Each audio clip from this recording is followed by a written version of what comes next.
Once again welcome to NCERT math.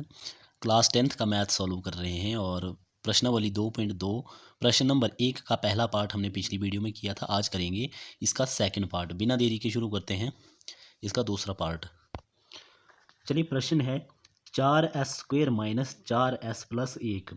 अब देखिए, ये मैंने पिछली वीडियो में भी बताया है, अगर आपने वो नहीं देखा तो उसको भी देख लीजिए, प्रश्न नंबर 1 का।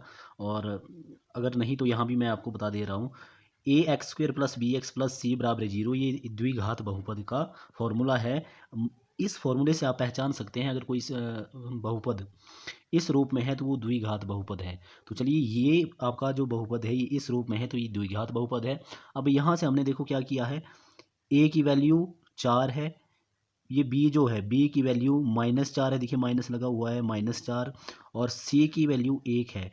ये हमने निकाल ली है। ये हमें कब चाहिए होती है? प्रश्न के लास्ट में, जब हमने शून्यक ज्ञात करके शून्यक और गुणांकों के बीच संबंध की सत्यता की जांच करनी है, उस टाइम हमें ये काम आएंगे। तो चलिए, ये हमने पहले ही लिख दिए हैं। क्वेश्चन स्टार्ट करते हैं। तो देखिए, मैंने क्या बताया था आपको शून्यक निकालने के लिए?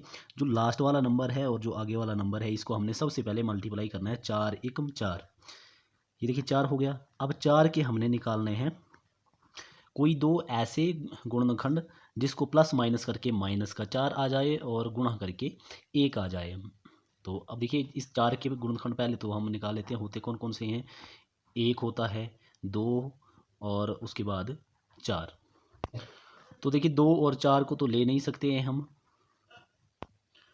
देखिए, आप इन तीनों में से इनका कोई भी कॉम्बिनेशन बना लीजिए तो आपको ये वाली कंडीशन नहीं मिलेगी। तो हम क्या करते हैं, ये जो 2 है इसको डबल कर देते हैं, है ना। देखिए, 2 और 2, 2 दूनी 4 और 2 एकम 2।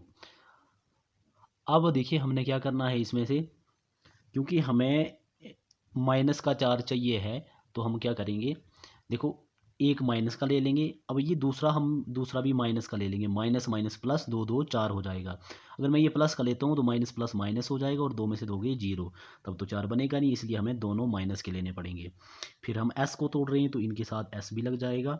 अब करते हैं इसका अगला स्टेप। देखिए, 4s² minus 2s minus 2s plus 1। अब दूसरा स्टेप हमारा हो गया। तीसरे स्टेप में हम क्या करते हैं, ये कॉमन ले लेते हैं। अब देखिए, इसमें से इसमें क्या कॉमन है, यहाँ भी s है, यहाँ भी s है, एक तो s कॉमन आ गया हमारा। फिर देखिए, जैसे मैंने पिछले प्रश्न में आपको बताया था कि s का स्क्वायर है, तो s² कैसे बना, s गुणा s बराबर है s²। तो इस s² में से मैं एक s बाहर ले रहा हूँ तो एक s फिर भी अंदर बच जाएगा।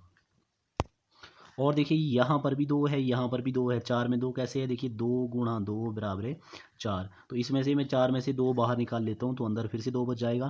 तो देखिए, अगले स्टेप में मैं ले लेता हूँ 2s बाहर। यहाँ s है, यहाँ भी s है, s बाहर ले लिया। यहाँ 2 है, यहाँ भी 2 है। कैसे है, मैंने ये आपको यहाँ पे बता दिया है। ये 2 भी बाहर ले लिया, 2s आ गया हमारा बाहर, अंदर कितना बचा। अब यहाँ से देखो, s² में से s बाहर आ गया तो सिर्फ आपका s बचा है, इसमें से 2 बाहर आ गया तो बचा है आपका 2s माइनस का माइनस, और यहाँ से 2s बाहर आ गया है तो बचा क्या, 1। जहाँ से पूरी संख्या बाहर आ जाती है तो वहाँ पर 1 कॉमन बचता है। अब देखिए, यहाँ पे देखिए, ये प्लस है, प्लस में से मैं माइनस का निशान कॉमन ले लेता हूँ बाहर। और यहाँ पे देखिए, अब यहाँ पे क्या कॉमन है, यहाँ s है, यहाँ नहीं है, यहाँ 2 है, यहाँ 2 में कुछ नहीं है। कुछ कॉमन ना हो तो कॉमन क्या ले सकते हैं हम, 1। और ब्रैकेट में क्या बचेगा, 2s। यहाँ से मैंने माइनस का निशान कॉमन ले लिया है तो प्लस बदल जाएगा माइनस में, और 1 का 1।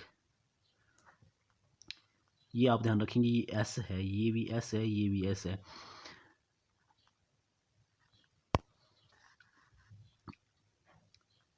एक बात और आप ध्यान रखेंगे कि अगर यहाँ पर इस स्टेप में लास्ट में अगर प्लस आए तो वो वहाँ से माइनस कॉमन लेके अंदर माइनस ही बचता है, या निशान चेंज हो जाते हैं, ये आप ध्यान रखेंगे। उसके बाद देखिए, एक हम अंदर वाला लेंगे, एक बाहर वाला लेंगे। तो देखिए, बाहर वाला क्या है, 2s माइनस 1, 2s माइनस 1, और अंदर क्या है, 2s माइनस 1। अब देखिए, ये क्योंकि सारा 0 के बराबर होता है ना, ये 0 हमने नहीं लगाया था, तो ये इसको भी हम 0 के बराबर कर लेंगे। अब निकालते हैं यहाँ से s की वैल्यू। अब देखिए, 2s बराबर है माइनस का 1 है, ये बराबर के इस तरफ जाएगा तो ये हो जाएगा प्लस का 1। यहाँ पर क्या होगा, यहाँ पर भी वैसे 2s बराबर है माइनस का 1 दूसरी तरफ जाएगा तो ये प्लस का 1 हो जाएगा। अब यहाँ देखिए 2 और s आपस में क्या है, गुणा है, तो 2 यहाँ से जब इधर जाएगा तो ये भाग हो जाएगा। तो s यहाँ का यहाँ रहेगा बराबर है 1 भाग, ये गुणा था इसके साथ 2 तो यहाँ भाग होके नीचे आ गया।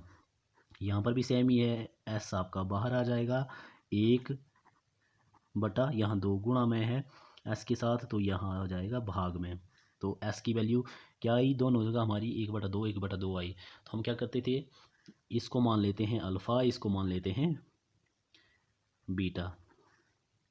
अल्फ़ा और बीटा की वैल्यू हमारे पास आ गई। अब हमने क्या करना है, शून्यकों का योग निकालना है। चलिए निकालते हैं शून्यकों का योग।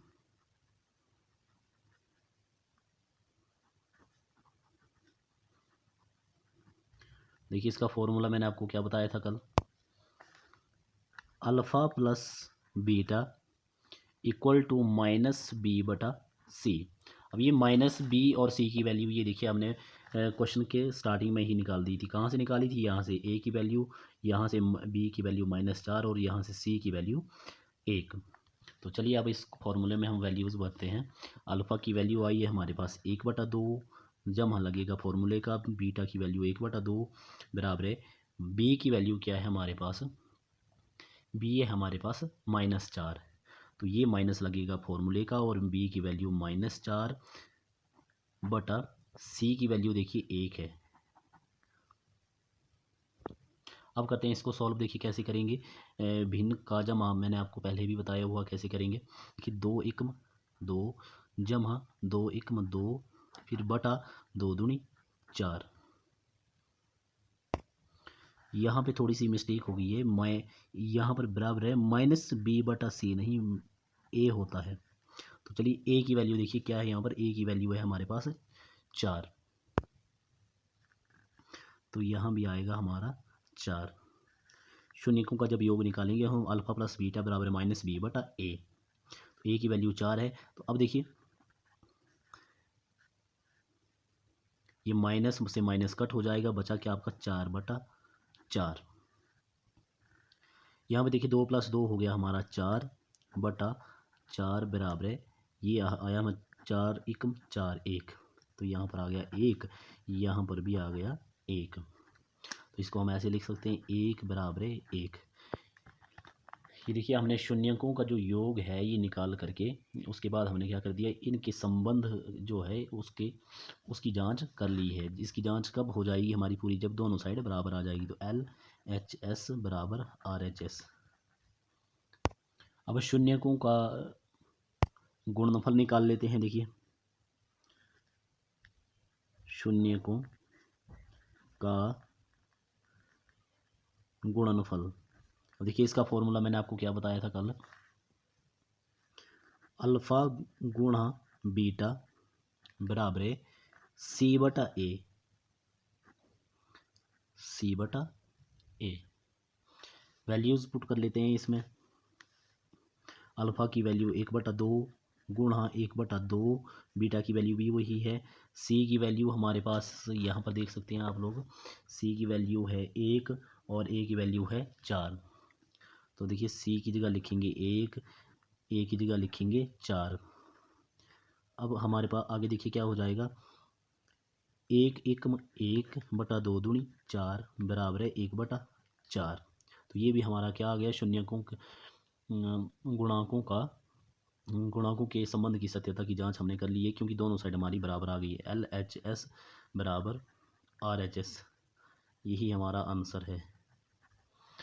यही हमने इसमें सॉल्व करना था। तो देखिए मैंने आपको पिछली वीडियो में भी बताया था कि कई बार एक नंबर में आपका यही भी पूछ लिया जाता है कि अल्फ़ा और बीटा की वैल्यू ये है, तो इनके बीच इनके जो शून्यंक हैं उनका योग निकालिए या गुणनफल निकालिए, इस तरह से आप पेपर में करेंगे। तो इस वीडियो में इतना ही, अगला क्वेश्चन करेंगे अगली वीडियो में। Thank you so much.